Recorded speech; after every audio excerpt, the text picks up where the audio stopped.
Assalamualaikum warahmatullahi wabarakatuh.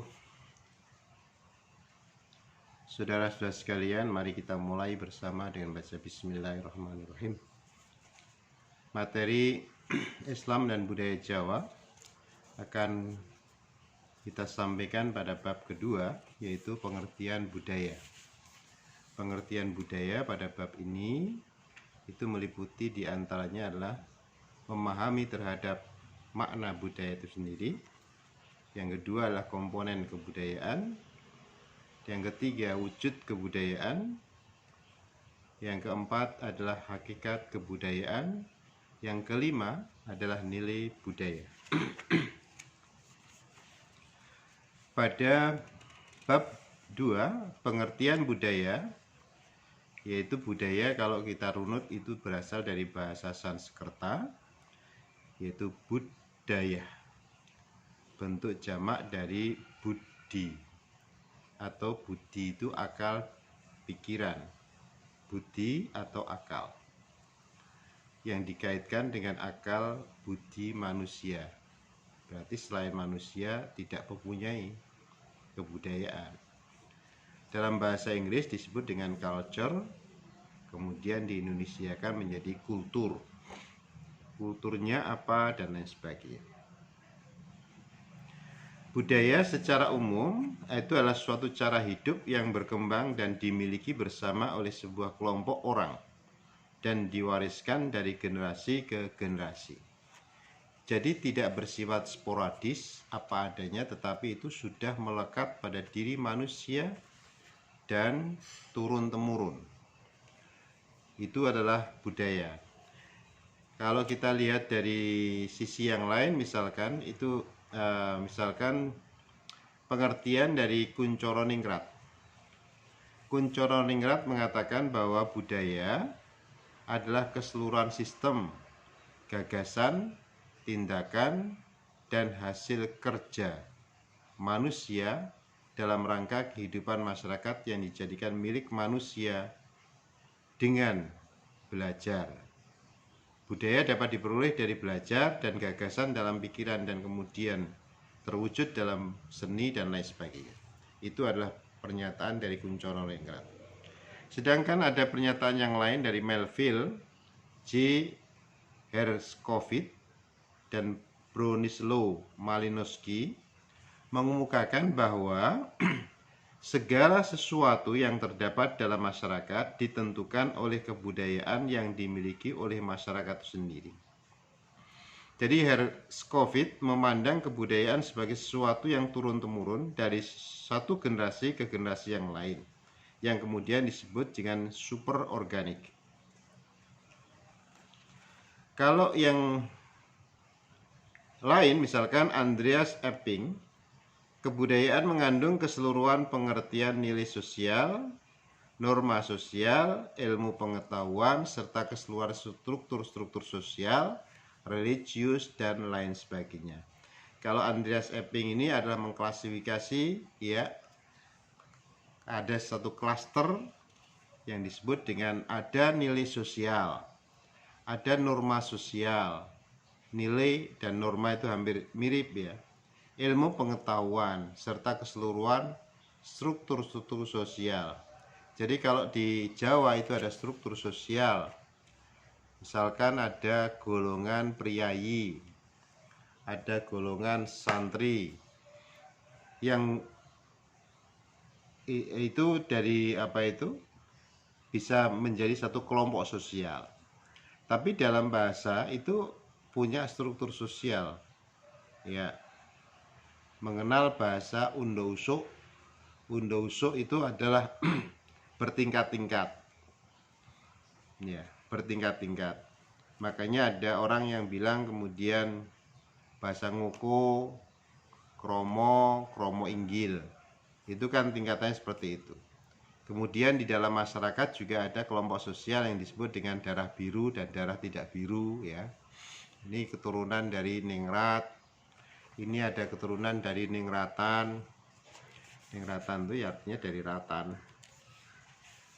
Itu, ya, itu berbeda-beda satu dengan yang lain tingkatan. Yang jelas kalau di kulturnya orang Bali, yaitu ada namanya saja sudah menunjukkan pada tingkat sosial. Ida bagus itu yang paling tinggi, kemudian I gede, nyoman, dan seterusnya.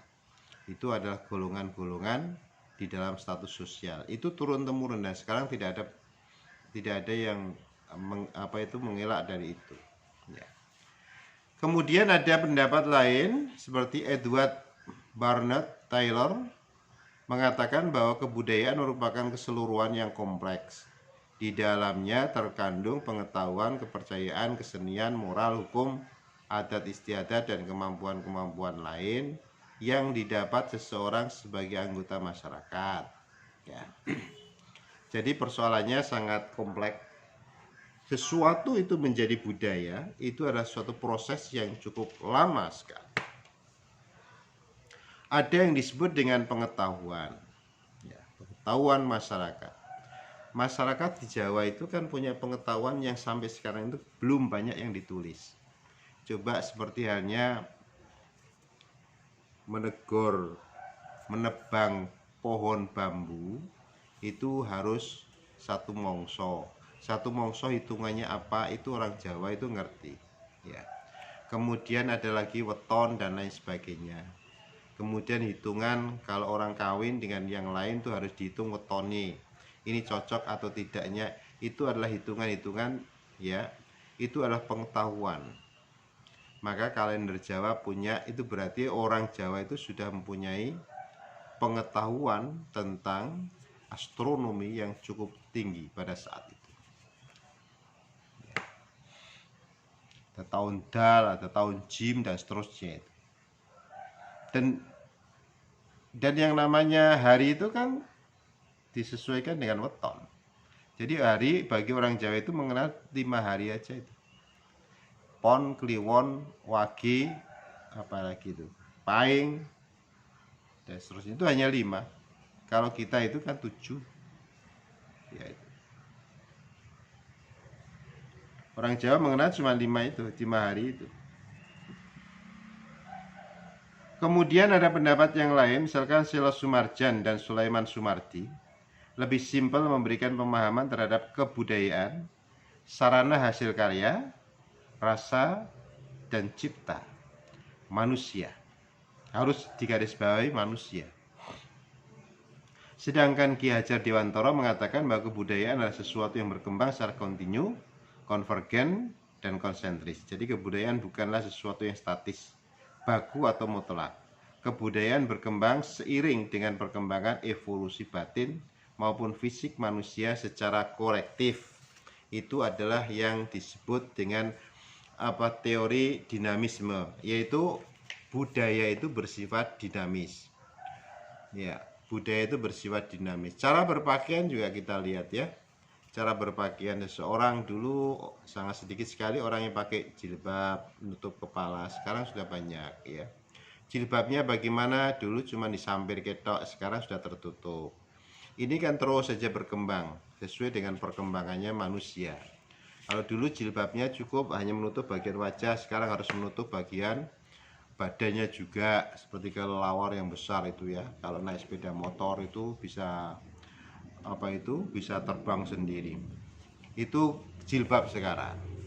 Sehingga ada orang yang mengatakan jilbab itu sebagai jilbab syar'i.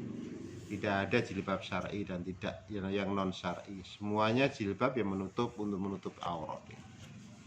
Cuman itu adalah pengetahuan dari manusia. Dan mulai agak simpel, misalkan kerja-kerja misalkan di perbankan, kemudian jilbabnya hanya di lehernya menutup leher dan lain sebagainya ya, tidak kewer-kewer nanti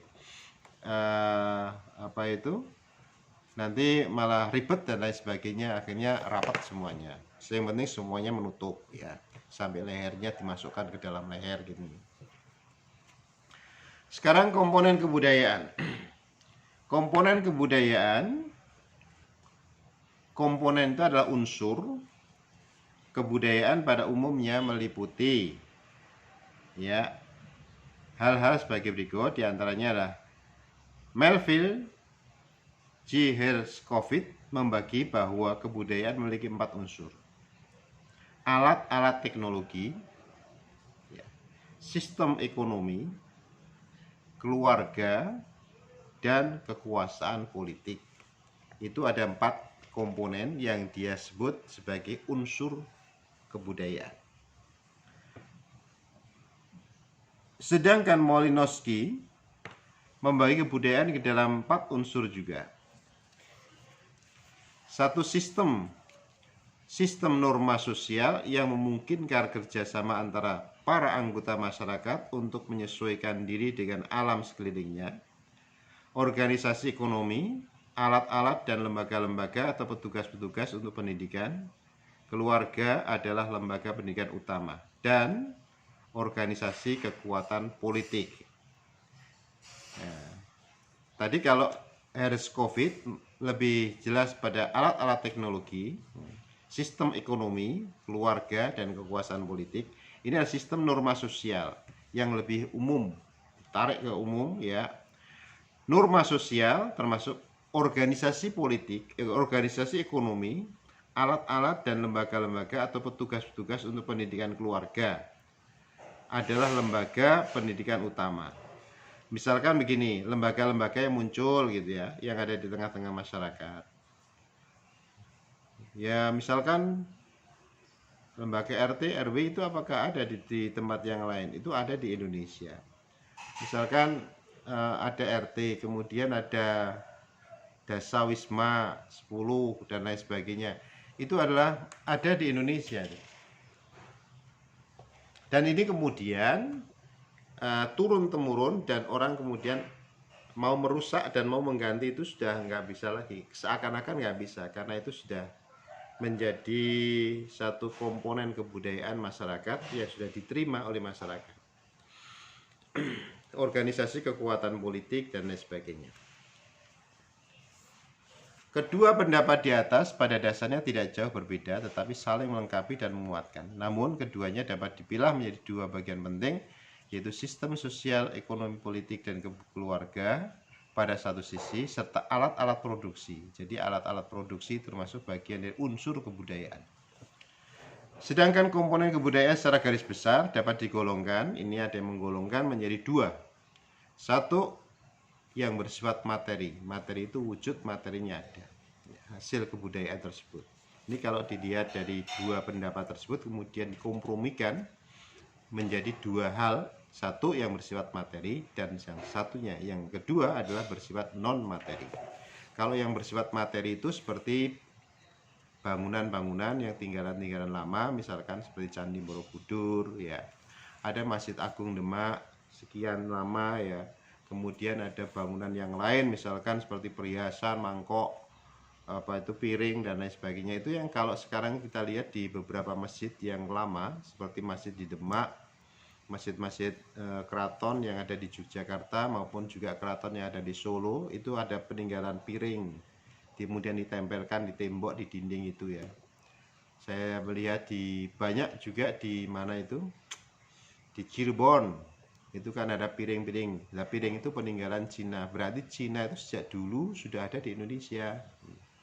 Sejak dulu ada di Indonesia, dan orang Indonesia hubungan dengan Cina sudah lama. Nah ini kok sekarang dipersoalkan lagi, itu persoalan yang tidak ngerti sejarah. Itu peninggalannya Wali Songo ya, penyebar agama Islam dulu itu adalah termasuk diantaranya adalah keturunan Tionghoa itu. Dan itu di kebudayaan-kebudayaan yang bersifat materi itu masih melekat di masjid-masjid, di tempat-tempat yang lain. Kemudian yang bersifat non-materi. Kalau bersifat non-materi bersifat abstrak ya. Tidak tampak, tidak bisa diraba dan diamati, namun dapat diwariskan generasi ke generasi seperti cerita, dongeng ya. Ada cerita rakyat, ada lagu gundul-gundul pacul, kan dari apa itu? Pengetahuan kesastraan dari mulut ke mulut sehingga sekarang bisa mulai dituliskan kembali. Dolanan, gobak sodor dan lain sebagainya itu juga termasuk bagian dari yang bersifat non materi. Dan Nyanyian-nyanyian sejak kecil, dolanan dan lain sebagainya itu kan termasuk bagian dari non materi itu. Jadi yang paling penting adalah non materi itu bersifat ilmu pengetahuan, tinggalan sampai sekarang bisa diwujudkan, bisa diteruskan dari generasi ke generasi. Demikian untuk wujud kebudayaan, norma kebudayaan dan hakikat kebudayaan kita lanjutkan berikutnya. Terima kasih. Assalamualaikum warahmatullahi wabarakatuh.